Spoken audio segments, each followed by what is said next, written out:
पारस hospital एवं doctor association द्वारा workshop का आयोजन। आईसीयू की उपयोगिता, कैंसर तथा हृदय रोग के विशेषज्ञों ने बताए जीवन को बचाने के टिप्स। कानपुर से doctor Krishna Tripathi bureau chief की विशेषज्ञों से सीधी बातचीत। देखिए विस्तृत रिपोर्ट। आज हमारे बीच डॉक्टर सुशील जी मौजूद हैं, जो डायरेक्टर है पारस हॉस्पिटल के। एक वर्कशॉप प्रिस्टीन होटल में चल रही है, जिसे पारस हॉस्पिटल ने कंडक्ट किया है और डॉक्टर एसोसिएशन के माध्यम से आम लोगों तक आईसीयू की उपयोगिता, इस विषय पर विस्तृत चर्चा की। हम डॉक्टर सुशील से जानना चाहेंगे कि इस वर्कशॉप का क्या उद्देश्य है और ऐसे कौन से कारण हैं जो आईसीयू के मरीजों के लिए सुविधाजनक है। डॉक्टर अमरीश जी। देखिए, जैसा हम कहते हैं आईसीयू का मतलब है इंटेंसिव केयर यूनिट। इसमें जो पेशेंट्स सीरियस होते हैं, जिनके ऑर्गन्स फेल हो रहे होते हैं या उनको सांस की तकलीफ़ हो रही है, हार्ट फेल हो रहा है, किडनी फेल हो रही है या मल्टीपल ऑर्गन्स फेल हो रहे हैं, ऐसे पेशेंट्स को हम लाइफ सपोर्ट पर वहाँ पर रखते हैं और उनका इलाज करते हैं। कई ऐसे पेशेंट्स भी हैं जैसे डेंगू का शॉक सिंड्रोम हो गया या ब्लीडिंग शुरू हो गई बहुत ज़्यादा, ऐसे मरीज़ भी हैं हमारे पास जो बहुत ज़्यादा इन्फेक्शन में है। उससे पहले आपने सुना होगा कोविड का इतना बड़ा एंडेमिक हुआ था, तो वो भी हमारा क्रिटिकल केयर मेडिसिन में ही आता है। इंटेंसिव केयर में वो मरीज़ भर्ती होते थे, उनको वेंटिलेटर पर, लाइफ सपोर्ट पर रखते थे और उनका इलाज करते थे। अब फॉर्चुनेटली अच्छी बात है कि कोविड आज हमारे विदा हो गया है हमारे यहाँ से। डॉक्टर साहब, आम लोगों की एक धारणा होती है कि आईसीयू का मतलब कि कंडीशन मरीज की खराब हो गई। मोस्टली डॉक्टर जो प्रेफर करते हैं कि आईसीयू एक सुरक्षित जगह है जहां पर किसी भी अवस्था में मरीज को सुविधाएं मिल सकती हैं। तो ये धारणा कैसे परिवर्तित होगी? देखिए, धारणा तो डेफिनेटली जो मरीज़ आईसीयू में आते हैं वो ज़्यादातर सीरियस मरीज़ होते हैं और सीरियस मरीज़ हैं तो उनमें डेफिनेटली ये नहीं है कि 100% सभी की गारंटी है ठीक होने की। हमारा प्रयास रहता है कि ज़्यादा से ज़्यादा मरीज़ हमारे ठीक हों। हमने ऐसे मरीज़ भी ठीक किए हैं जिनमें हॉस्पिटल्स ने कह दिया है कि 90% चांस है कि बचेगा नहीं, लेकिन हमने वो मरीज़ भी बचाए हैं। तो मैं यही कहूँगा सबसे कि आपको हिम्मत हारने की ज़रूरत नहीं है, आपको चांस लेना है। कई बार 50% चांस होता है, कई बार 70% चांस होता है, कई बार 90% चांस होता है। 100% तो क्योर मैं नहीं कह सकता, बट 90%, 80%, 70% वो चांस जो मिलता है वो हमें लेना चाहिए और हमें पूरी कोशिश करनी चाहिए, क्योंकि हमारे पास आज की डेट में आधुनिक मशीनें हैं, एक से एक ट्रेंड डॉक्टर्स हैं क्रिटिकल केयर में, और हमारे पास में बाकी जो सुपर स्पेशलिस्ट हैं जैसे लाइक कार्डियोलॉजिस्ट हैं, नेफ्रोलॉजिस्ट हैं, न्यूरोलॉजिस्ट हैं, ऑन्को सर्जन हैं, ये सारे सब लोगों का हमारा टीम वर्क होता है और सबसे मिलकर के हम एक कॉमन प्रोटोकॉल बनाते हैं ट्रीटमेंट का और उसके हिसाब से ट्रीटमेंट करते हैं। तो उससे क्या होता है कि मरीज के बचने के चांसेस ज़्यादा अच्छे हो जाते हैं। अरे भी पारस हॉस्पिटल के डॉक्टर पवन, जो कैंसर विशेषज्ञ है, मौजूद है। हम उनसे जानना चाहेंगे कि डॉक्टर साहब, ऐसे कौन से फिजिकल एस्पेक्ट्स हैं जो इंसान को यह आभास करा देते हैं कि वो कैंसर से ग्रसित हो चुका। भारत में इसकी क्या स्थिति है, क्योंकि कैंसर के मरीजों की संख्या लगातार इधर बढ़ रही है। ऐसा क्या कारण है जो इसके पीछे का जो वास्तविक सच है वो क्या है? देखिए, फिलहाल अभी भारत में हर साल 15 लाख पेशेंट्स को कैंसर की डायग्नोज होती है, बट हर कैंसर पेशेंट सही ट्रीटमेंट करा नहीं पाते हैं। इसकी कारण ये है कैंसर की अवेयरनेस बहुत कम है लोगों में, और cancer screening, cancer prevention, cancer treatment सही जगह, ये सब करने का सही जगह कहाँ है, ये सब लोगों को पता नहीं है। तो हम इस वर्कशॉप के माध्यम से हम कैंसर अवेयरनेस क्रिएट करना चाहते हैं, कैंसर स्क्रीनिंग और कैंसर प्रिवेंशन के बारे में ज़्यादा अवेयरनेस कराना चाहते हैं। और कैंसर की मरीज का ट्रीटमेंट दिन ब दिन एडवांस होते जा रहा है। जितना पहले कैंसर की पेशेंट्स मृत्यु होने की संभावना होती है, अभी उतना है ही नहीं। तो पेशेंट्स अभी भी कैंसर के डायग्नोज होती है, अगर स्टेज 1 स्टेज 2 में डायग्नोज होती है, उसको कैंसर की इलाज करके क्यूर कर सकते हैं, जिसे हमेशा बोलते हैं prevention is better than cure. तो आजकल हमारा वर्ल्ड हेल्थ ऑर्गेनाइजेशन भी कहाँ है, कैंसर प्रिवेंशन इज़ पॉसिबल। उसके लिए 10 स्टेप की फॉलो करने की ज़रूरत है, जैसे डेली एक्सरसाइज, 30 मिनट की एक्सरसाइज, सही भोजन, पोल्यूशन अवॉइड करना, अल्कोहल लिमिट में रखना, स्मोकिंग नहीं करना, वैक्सीन लेना, कैंसर की वैक्सीन लेना, कैंसर इन्फेक्शन की इलाज करना।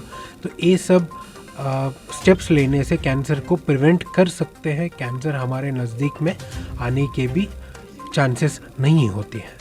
डॉक्टर साहब, कैंसर के मरीज का बेसिकली कीमोथेरेपी, रेडियोथेरेपी, रेडिएशंस, इनके माध्यमों से इलाज होता है, लेकिन कई बार ऐसा सुनने में आया या देखने में भी आता है कि इसका भी बहुत बड़ा एक साइड इफेक्ट अदर ऑर्गन पे पड़ता है। तो क्या कैंसर पेशेंट को अगर हम इस ट्रीटमेंट से गुजारते हैं तो दूसरे ऑर्गन भी तो अफेक्टेड होते होंगे? देखिए, कैंसर की इलाज के लिए ऑपरेशन है, कीमोथेरेपी है, रेडिएशन थेरेपी है, ये तीनों इलाज अवेलेबल है। बट तीनों इलाज का अपना अपना छोटा छोटा साइड इफ़ेक्ट हमेशा रहते हैं। जैसे रोड में चलने वाले का रिस्क हमेशा 2 से 3% होते हैं एक्सीडेंट का, फिर भी हम आगे बढ़ते हैं। ये सब के लिए भी, ये छोटे छोटे दिक्कतें के लिए भी इलाज है।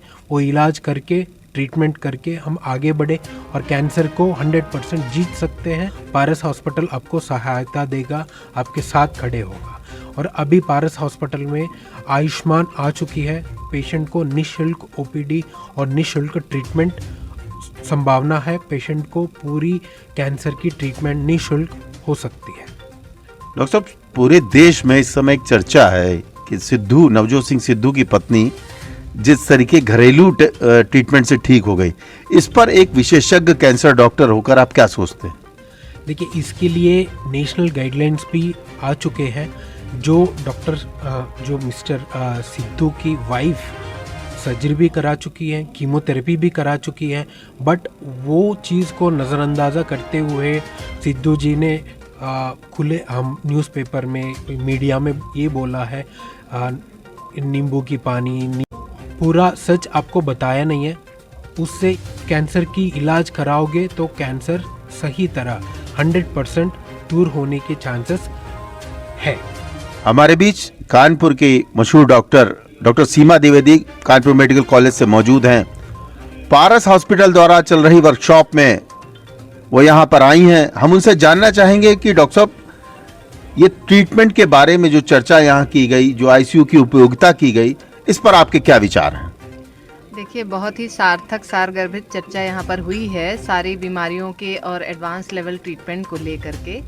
और अब आईसीयू की जो है ना आवश्यकता बढ़ती चली जा रही है। कई बार टर्मिनली इल पेशेंट होता है और हम लोगों को जैसे ऑब्जन गायनी में बहुत बार आईसीयू की ज़रूरत पड़ती है। बहुत ही कम खून के साथ 2 ग्राम 3 ग्राम महिलाएं आती हैं।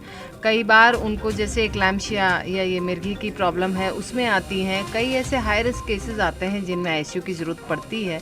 तो उसमें क्या सुविधाएं होनी चाहिए, किस तरह से ट्रीटमेंट आजकल एडवांस लेवल पे चल रहा है, इस सब की चर्चा हुई।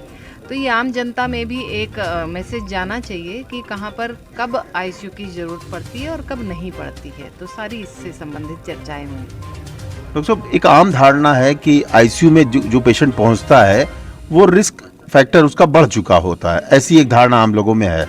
तो क्या रिस्क फैक्टर की कवरिंग रूम माने उसको, या हमारी जो सपोर्टिव पैरामीटर है उसका इस्तेमाल सही तरीके से होता है? आईसीयू बेसिकली मरीज के लिए क्या मानसिकता पैदा करता है? देखिए, मरीज के अंदर ये डर तो रहता ही है कि एक बार मरीज आईसीयू चला गया तो बचेगा नहीं, दूसरा पता नहीं कितना खर्च आएगा, और दोनों आधार उसके बिल्कुल सार्थक हैं कि ऐसा होता भी है। लेकिन हमने देखा, जो हमने अपने यहाँ डिपार्टमेंट से आईसीयू भेजे, तो जो मरीज आईसीयू नहीं जा पाए उनमें मोर्टेलिटी बहुत ज़्यादा थी, यानी मृत्यु दर बहुत ज़्यादा था। लेकिन जो आईसीयू पहुंच गए उनके बचने के चांसेस बहुत थे, 90% से ऊपर मरीज हम लोग बचा ले गए। तो आईसीयू में इलाज तो बिल्कुल सार्थक है। दूसरा ये कि आईसीयू में ना इलाज मल्टी डिसिप्लिनरी होता है, यानी एनेस्थीसिया वाला क्रिटिकल केयर तो देख ही रहा है, साथ में अगर किडनी की प्रॉब्लम है तो नेफ्रोलॉजिस्ट भी देखेगा। सारी टीम मिलकर के काम करती है हर एक ऑर्गन पे, क्योंकि जब आईसीयू में मरीज गया इसका मतलब एक ही चीज़ की समस्या नहीं है, उसे लंग की भी होगी, लिवर की भी होगी, सारी समस्याएं होंगी, और वो पूरी टीम मिलके जो काम करती है, हमें तो उसके बहुत अच्छे सार्थक परिणाम मिले हैं। एक वर्कशॉप में एक पार्ट है कैंसर का, और कोई ना कोई ऐसी रेमेडी या कोई ऐसा साइड इफेक्ट जिसके कारण कैंसर के मरीजों की संख्या लगातार बढ़ रही है। तो इसके पीछे हमें क्या प्रिकॉशंस लेने चाहिए कि मरीजों की संख्या कम हो? देखिए, कैंसर की समस्या बढ़ रही है, उसका मुख्य कारण है जो ये तंबाकू का सेवन। और उसके अलावा इन्फेक्शन हेपेटाइटिस बी जिस वायरस जो है वो भी लिवर कैंसर करता है। साथ में HPV वायरस जो है ह्यूमन पेपिलोमा वायरस वो सर्वाइकल कैंसर करता है। तो अगर एक अच्छी हेल्दी डाइट ले व्यक्ति और एक स्वस्थ जीवन शैली का पालन करे, साथ में ये नशा वगैरह, अल्कोहल, स्मोकिंग, ये सारे कैंसर के कारक हैं, ये सब चीज़ें ना ले। इसकी जागरूकता बचपन से ही स्कूलों में देनी चाहिए ताकि वो एक स्वस्थ जीवन व्यतीत कर सकें।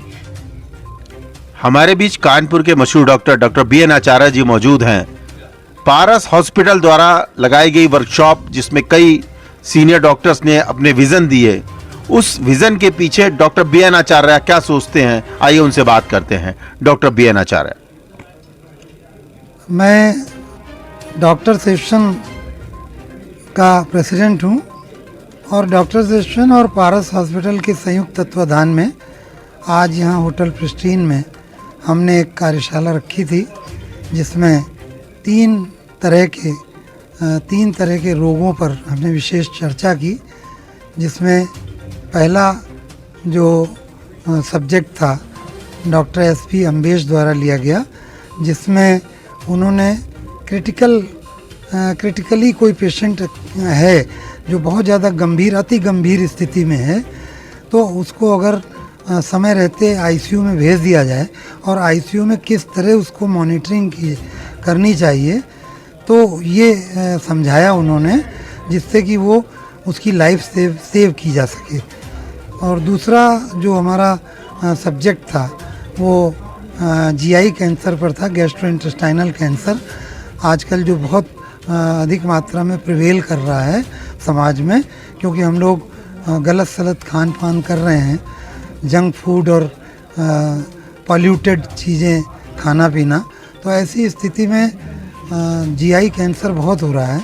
तो उस पर क्या क्या कैंसर के लक्षण होते हैं, कैसे होते हैं, किस तरह उनसे बचा जा सकता है और किस तरह उसका उपचार होना चाहिए, उस पर हमारे डॉक्टर पवन खरेला जी ने, जो कैंसर के विशेषज्ञ पारस हॉस्पिटल के, उन्होंने बहुत अच्छे तरीके से हमारे चिकित्सकों को समझाया।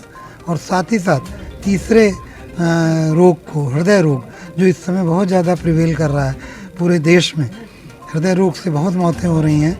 देखा जा रहा है कि छोटे छोटे बच्चे और नौजवान लोग, जिम में जाने वाले लोग, ऐसे लोग एकदम से हार्ट अटैक के शिकार हो रहे हैं कम उम्र में भी। तो ये एक गंभीर समस्या है।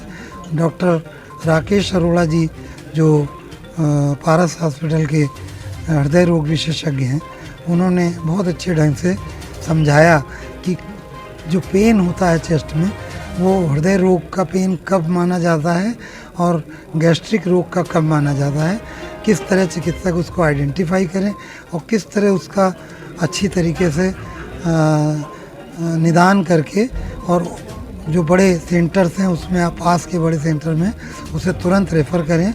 2 घंटे के अंदर अगर उसको रेफ़र कर देते हैं तो वो बचाया जा सकता है। किया गया पारस हॉस्पिटल, मैं समझता हूँ कि कानपुर का एक बहुत ही बेहतरीन हॉस्पिटल है। कि डॉक्टर आयुर्वेद के डॉक्टर, यूनानी के डॉक्टर और फिजियोथेरेपिस्ट, जो भी चिकित्सा विधा से जुड़े डॉक्टर्स हैं, वो सभी हमारे मेंबर हैं और सभी ये चाहते हैं कि उसका मरीज़ ठीक हो।